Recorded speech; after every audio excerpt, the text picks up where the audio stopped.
Walk into any major international construction equipment exhibition and you're instantly greeted by a sprawling sea of yellow, orange, red, and blue iron.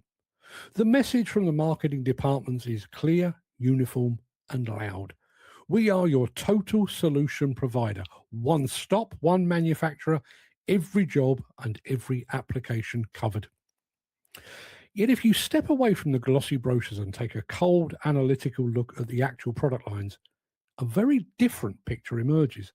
There are glaring and presumably deliberate gaps in the product ranges of some of the world's most respected machinery manufacturers.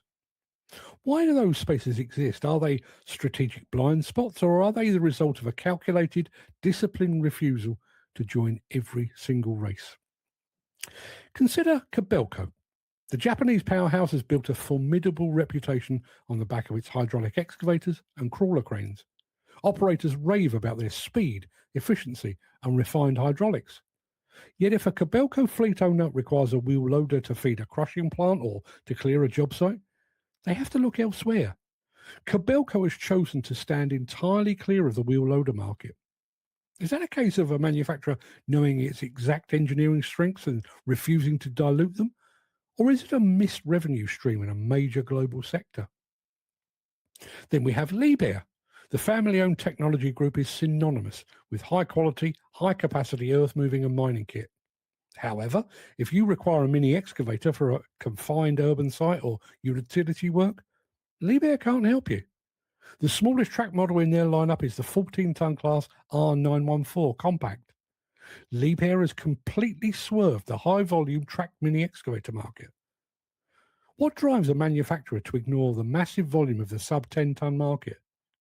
Is the fiercely contested mini digger market simply seen as an unprofitable race to the bottom for such a premium brand? Perhaps the most historical anomaly lies a bit closer to home. Across its celebrated 80-year history, JCB has conquered everything from the backhoe loader and telescopic handler to tracked excavators and wheel loaders. Most recently, the company has re-entered the compact ADT market too. They've engineered machines for almost every niche of construction work, but they've never built a dozer. Why has this sector been completely ignored by the Staffordshire giant? Does the dozer market lack the necessary global volume to justify the immense cost of ground-up engineering? Or did JCB simply calculate that competing directly with established track-type tractor brands was a war not worth fighting? You see the same selective philosophy working in reverse when you examine the leading compact machinery specialists. For decades, brands like Takeuchi and Kubota have dominated the global mini excavator market, building fierce brand loyalty among plant hire firms and groundworks contractors. For a long time, those brands drew a firm line at the 8-ton mark. Now, lately, we've seen some tentative steps across the boundary. Takeuchi now offers a 15-ton TB2150, expanding into the midi and large excavator market. Kubota has taken a different route to fill its own gaps. Through a strategic OEM badging agreement with Liebherr, Kubota now offers a 9-ton and 11-ton wheeled excavator, both models powered by their own engines.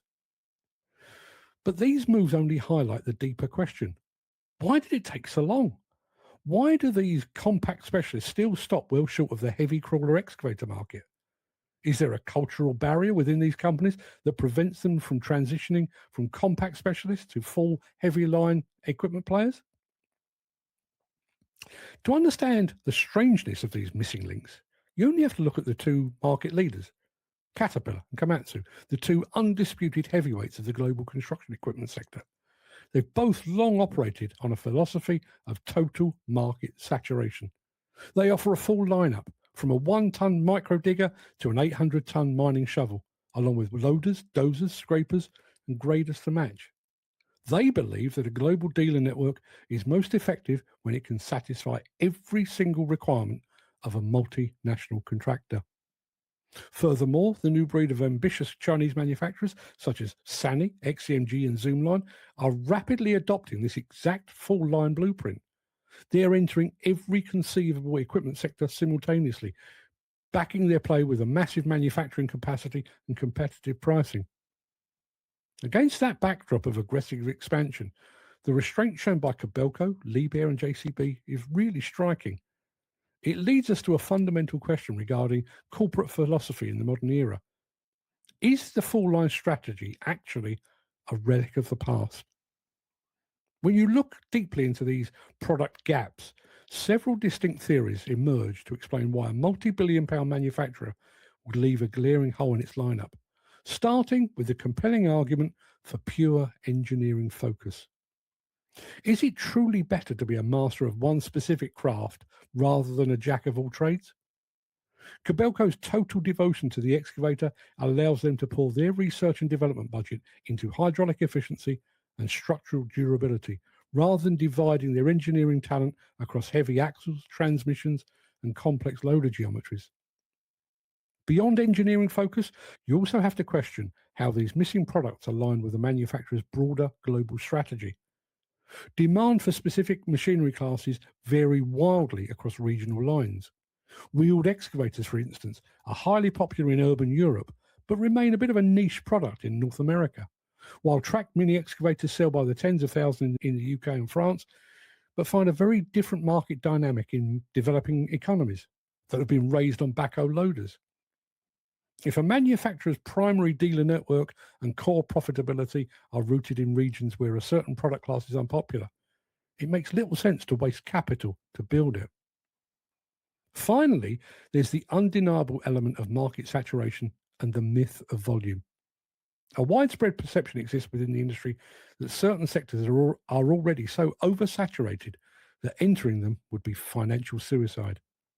The dozer market is tightly defended by long-established players with massive brand loyalty, and the compact excavator sector is crowded with dozens of brands slashing margins to win fleet deals.